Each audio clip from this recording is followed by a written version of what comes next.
ပရိသတ်တွေကိုဆစ်လို့ရှားစီခဲ့တဲ့မြန်မာပထမဆုံးမြန်မာ Off-road Trophy ပြိုင်ပွဲကြီးပြည်သက်များလုံးပဲမင်္ဂလာပါ Reddit ပဲဒါရီကနေပြန်လည်ကြိုဆိုပါရစေ။ဩဂုတ်လ31ရက်နေ့ကရန်ကုန်အမြန်လမ်းမကြီးရဲ့8မိုင်8ဖီးမှာကျင်းပခဲ့တဲ့မြန်မာ Off-road Trophy J-League 2025 ပြိုင်ပွဲကြီးဟာမြန်မာနိုင်ငံရဲ့ Off-road ဝါသနာရှင်တွေအတွက်ဆစ်လို့ရှားစရာပွဲတစ်ပွဲဖြစ်ခဲ့ပါတယ်။ဒီပြိုင်ပွဲဟာ Off-road မောင်းနှင်မှုရဲ့ဆစ်လို့ရှားပွဲရာအတွေ့အကြုံတွေကိုပြသခဲ့ရုံသာမကမြန်မာနိုင်ငံမှာဒီလိုအားကစားပြိုင်ပွဲမျိုးကိုဒီဇိုင်းမဲ့ဖွံ့ဖြိုးလာအောင်လှုံ့ဆော်နေတဲ့ဆရာထက်သန်မှုကိုလည်းထင်ရှားစေခဲ့ပါတယ်။ဒီပြိုင်ပွဲဟာမြန်မာနိုင်ငံမှာ Off-road မောင်းနှင်မှုကိုဝါသနာပါသူတွေအတွက်အထူးပြုလုပ်ထားတဲ့အားကစားပွဲတစ်ခုဖြစ်ပါတယ်။ Off-road ပြိုင်ပွဲဆိုတာဟာပုံမှန်လမ်းတွေပေါ်မှာမောင်းနေတဲ့ကားပြိုင်ပွဲမျိုးမဟုတ်ပါဘူး။ဒါဟာဖုန်တူတူရွှွန့်တူတူကြောက်ဆောင်တွေနဲ့မညီမညာတဲ့မြေပြင်ပေါ်တွေမှာကားတွေရဲ့စွမ်းရည်နဲ့ရင်မောင်းတွေရဲ့ကျွမ်းကျင်မှုကိုစမ်းသပ်တဲ့ပြိုင်ပွဲမျိုးပါ။ J-League ဆိုတဲ့နာမည်ကဂျပန်နိုင်ငံနဲ့ဆက်စပ်မှုရှိမယ်လို့ယူဆရပြီးဂျပန်ရဲ့မော်တော်ယာဉ်နည်းပညာဒါမှမဟုတ်စပွန်ဆာတွေနဲ့ပတ်သက်နေနိုင်ပါတယ်။ဒါပေမဲ့ဒီပြိုင်ပွဲဟာမြန်မာအမည်ပေါ်မှာမြန်မာဝါသနာရှင်တွေရဲ့စိတ်အားထက်သန်မှုကိုအဓိကထားပြီးကျင်းပခဲ့တာပါ။ရှစ်မိုင်8ဖီးဆိုတဲ့နေရာကရန်ကုန်မြို့ရဲ့အမြန်လမ်းမကြီးနီးမှာတည်ရှိပြီး Off-road ပြိုင်ပွဲအတွက်တင့်တော်တဲ့နေရာတစ်ခုဖြစ်ပါတယ်။ဒီနေရာဟာမြေပြင်နေထားရ Off-road ယာဉ်တွေရဲ့စွမ်းရည်ကိုစမ်းသပ်ဖို့အဆင်ပြေတဲ့နေထားမျိုးမှာရှိပြီးပွဲကြီးပေးသက်တွေအတွက်လည်းလာရောက်ကြည့်ရှုဖို့အဆင်ပြေတဲ့နေရာတစ်ခုဖြစ်ပါတယ်။ Off-road ပြိုင်ပွဲတွေရဲ့ဆွဲဆောင်မှုကဘာလဲဆိုတော့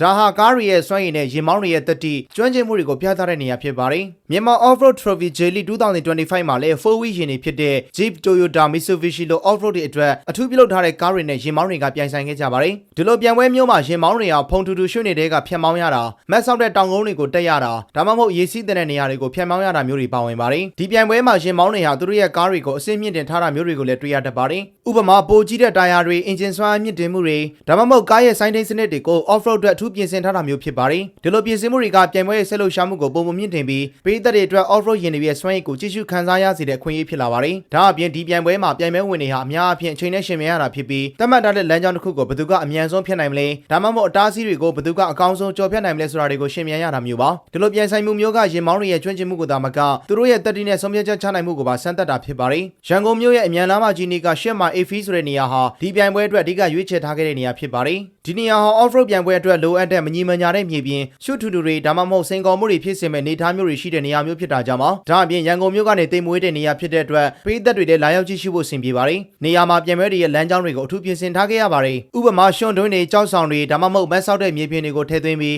းရင်မောင်းတွေအတွက်စိန်ခေါ်မှုပြည့်စုံမဲ့လမ်းကြောင်းတွေကိုဖန်တီးထားရတာမျိုးဖြစ်ပါတယ်။ဒီလိုလမ်းကြောင်းတွေကပရိသတ်တွေအတွက်ဆစ်လို့ရှားစရာမြင်ကွင်းတွေကိုလည်းဖန်တီးပေးထားနိုင်ခဲ့ပါတယ်။မြန်မာနိုင်ငံမှာ Off-road ပြိုင်ပွဲတွေဟာသိပ်ပြီးမဖွံ့ဖြိုးသေးတဲ့အားကစားနယ်ပယ်တစ်ခုဖြစ်ပေမဲ့ဒီလိုပြိုင်ပွဲမျိုးတွေကတဖြည်းဖြည်းရေပန်းစားလာနေတာကိုတွေ့ရပါတယ်။မြန်မာနိုင်ငံရဲ့မြေမျက်နှာသွင်ပြင်ဟာ Off-road ပြိုင်ပွဲတွေအတွက်အဆင်ပြေတဲ့အခြေအနေတွေရှိပါတယ်။ဥပမာတောင်တန်းတွေရွှွန့်တူတူတွေနဲ့ပြည့်နှက်နေတဲ့ကြီးလက်ဒေသတွေဟာ Off-road ဝါသနာရှင်တွေအတွက်စိတ်ဝင်စားစရာနေရာတွေဖြစ်ပါတယ်။ဒီလို Off-road ပြိုင်ပွဲမျိုးမှာရင်မောင်းနေတဲ့စိန်ခေါ်မှုတွေကအများကြီးရှိပါတယ်။ဥပမာမျှော်လင့်ထားတဲ့မြေပြင်နေထားတွေရာသီဥတုကြောင့်ပြိုင်ပွဲလမ်းကြောင်းတွေပြောင်းလဲသွားနိုင်တာမျိုးတွေဒါမှမဟုတ်ကားရဲ့စပ်ပိုင်းဆိုင်ရာပြဿနာတွေကိုရင်ဆိုင်ရတာမျိုးတွေဖြစ်ပါတယ်။ဒါပေမဲ့ဒီလိုစိန်ခေါ်မှုတွေကပဲ Off-road ပြိုင်ပွဲရဲ့ဆွဲဆောင်မှုကိုပုံမှန်မြင့်တင်ပေးထားတာပါ။အချို့ဆိုရင်အနာဂတ်မှာလည်းဒီလိုပြိုင်ပွဲမျိုးတွေကိုပုံမှန်ကြကြပြန့်ပြန့်နဲ့ပုံမှန်ကျင်းပပေးနိုင်မယ်ဆိုရင်မြန်မာနိုင်ငံမှာ Off-road အားကစားဟာပုံမှန်ခိုင်မာတဲ့အားကစားနယ်ပယ်တစ်ခုဖြစ်ပေါ်ထွက်လာနိုင်မှာပါ။ဒါအပြင်ဒီလိုပြိုင်ပွဲတွေကိုနိုင်ငံတကာအဆင့်မှာလည်းမြင့်တင်နိုင်မယ်ဆိုရင်မြန်မာ Off-road ဝါသနာရှင်တွေဟာနိုင်ငံတကာပြိုင်ပွဲတွေမှာရှင်ပြိုင်နိုင်တဲ့အဆင့်ထိကိုရောက်ရှိလာနိုင်မှာပါ။ပြည်သက်များကရောဒီပွဲကိုကြည့်လိုက်ရသေးလားပြောပြခဲ့ကြပါဦး။အဆုံးထိကြည့်ပေးခဲ့ကြလို့အားလုံးကိုကျေးဇူးများတင်ပါတယ်။